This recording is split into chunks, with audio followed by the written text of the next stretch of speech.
So guys, just 1 day, 2 days left, or 1.5 days left till the end of the window. And Chelsea fans are crying because we've only made two signings, or one really, one major signing, Lukaku, and then Bentonelli, the goalkeeper.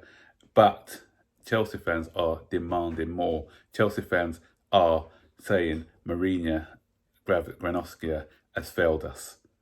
So let's talk transfers.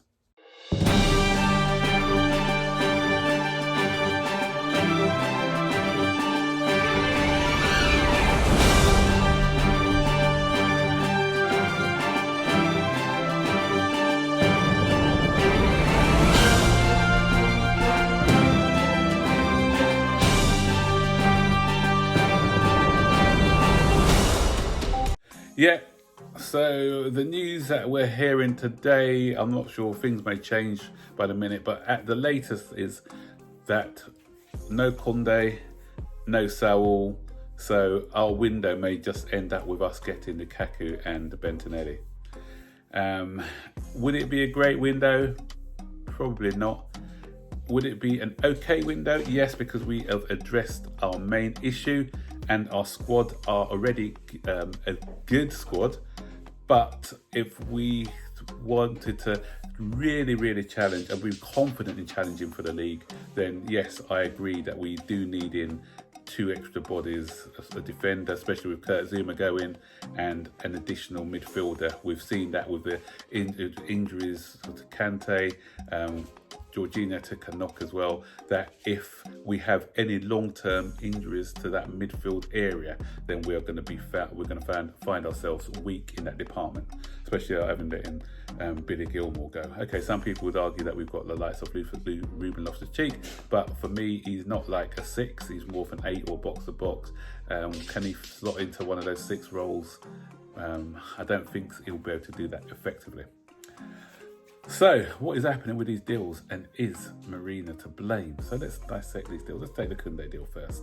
So we let Zouma go, because we were confident that we were going to be getting Kounde in. But we've heard in the last few hours that this deal has stalled, and the reason why it stalled is because the goalposts have been changed by Sevilla. Chelsea has thought that they had agreed upon a deal, but Sevilla last minute have come in and demanded an extra 15 million from what was originally agreed.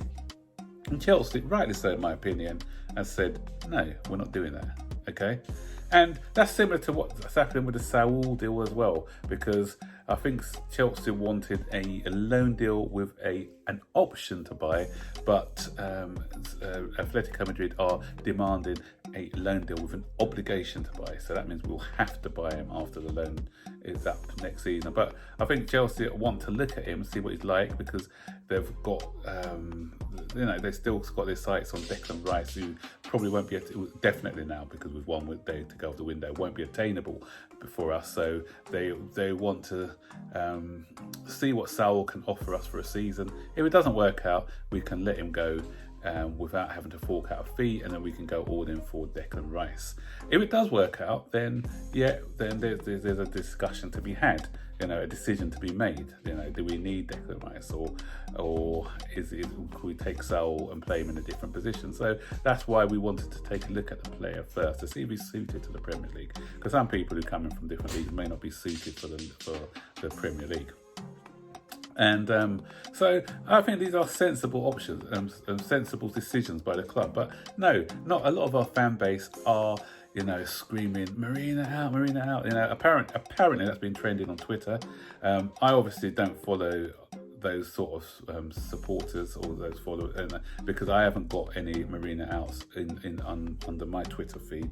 So you know what, I'll probably block those guys already, because I've got no time for those sort of accounts. So the thing is, with the Kounde deal, I'm going to hear supporters and say, you know what, just give them what they want. Just, you know, if they want the extra 50, what's an extra 15 million pounds? Let's just give them what they want. But you know what that does, guys? That sets a precedence. That's, you know, if we allow ourselves to get to fall over and just pay whatever asking price a club wants, then other clubs are going to look at this and see it as a sign of weakness. When Roman Abramovich first came into Chelsea, that's what he was doing. You know, he came in with lots of money, unprecedented amounts of money for things that we haven't seen before in the Premier League. And what he, you know, so he was paying over the odds for players, you know, because people thought, okay, we've got this rich man coming into town. So if they're asking for 10 million from one club, then if it was Chelsea, yeah, he can afford it. Let's ask for another 10 million on top. So a 10 million player for any other club would have cost Chelsea 20 million. And Roman was just gladly paying that money because, as I said, new club, new project, you know, I want to have a competing side. So whatever it takes, I'll do. But that model wasn't sustainable, especially when fair play came in. We understood that this wasn't a great business model to have, and that's why he brought in Marina Granovskaia. He's you know, she's been a business partner of his for a while now, and she's a tough negotiator. So other clubs were shocked when she first came in, actually, because they were used to dealing with Chelsea. You know, soft touch. We can get, you know, we can just sort of squeeze another 5 or 6 million pounds, 10, 15 out of them. But when she came in, it was like, ooh, okay, we're dealing with somebody here who's not going to allow us to be, you know, allow Chelsea to be pushed around. Does she sometimes, could she, for me, sometimes be a bit more flexible to get a deal through? Most definitely, yeah. There are times I thought, you know what, had we just, you know, given a little bit more wriggle room, we might have got that deal through. But for me, she's saying, you know what, this is what we're doing, this is our stance, and take it or leave it. Yeah, it may not be good for us as supporters seeing big targets go away from us, but you know what, you know, it's sometimes it works, sometimes it doesn't. But it shows to clubs that Chelsea now are, you know, they're going to pay the value of a player and not go over the odds.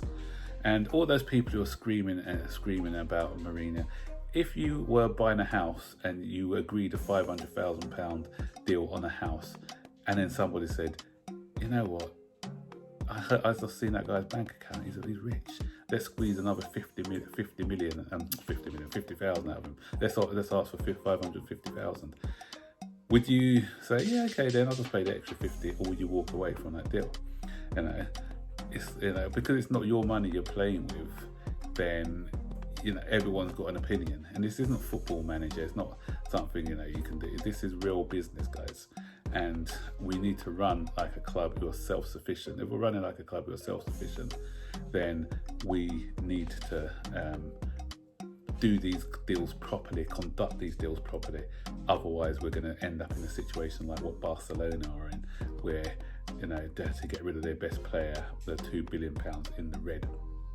And that's not what Chelsea, that's not the way Chelsea want to operate as a business, you know. So we just need to be patient. If it doesn't come off, you know, these two deals don't come off, then we have to try and go again in January for them. And those same people who are saying that, okay, you know, why have we only made these couple of signings? Before, what we used to do, if we didn't get that number one target, we then used to go and panic buy and buy an average player. Do you want to see, and the same ones who are saying that let's get more bodies in, do you also want to see an average player in the club? If we're after our number one targets, sometimes we get them, sometimes we don't. Last story on this one, Erling Haaland. Take the Erling Haaland one situation. There's a lot of people moaning when we bought Lukaku. An extra 50 million would have got us Haaland. But guys, as I said before, and it's come out now in I think something in a report on the Build, I think it was, where it wasn't the demands. He wanted 800,000. Yes, you heard it right. £800,000 a week. 40 million for his agent. So all of a sudden, that extra 50 million is an extra 150 million over the total package. So, and for those who are saying as well, but it's an investment. We can make our money back when we can sell him at a profit. But who says that there wouldn't have been a release clause? Because I've heard talk that Riola wanted a release clause in there. Who says that he wouldn't do a courtois and run down his deal so that he gets his next move at a cheaper? We've seen it with Mbappe, who could arguably go for a free next season, but for some reason Real Madrid are really desperate to buy him now, so they're prepared to fork out 170 million. I don't know what the desperation is when they can get him free next season. So we can have a similar situation like that, where he's itching to move on and he just runs down his contract, and he puts us in a weaker bargaining position. So anything can happen in football. It's not as black and white and play and like some people think it is. So come on, guys, we need to think about these things before making rash comments. So guys, how would you rate this window if all we got in was Lukaku and Bentinelli? Do you agree with Mourinho walking away from a deal for the sake of £15 million, or do you think he should just pay what the demands of Sevilla, although they've changed their minds?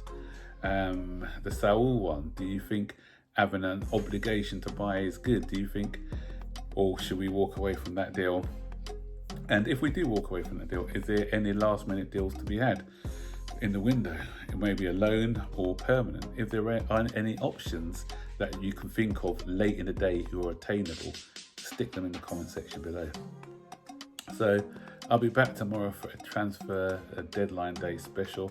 So watch out for that one, so we can see the winners and losers in the market, how well we fared once the market has been closed. And yeah, so I'll see you on the next video. Enjoy the rest of your day. Goodbye.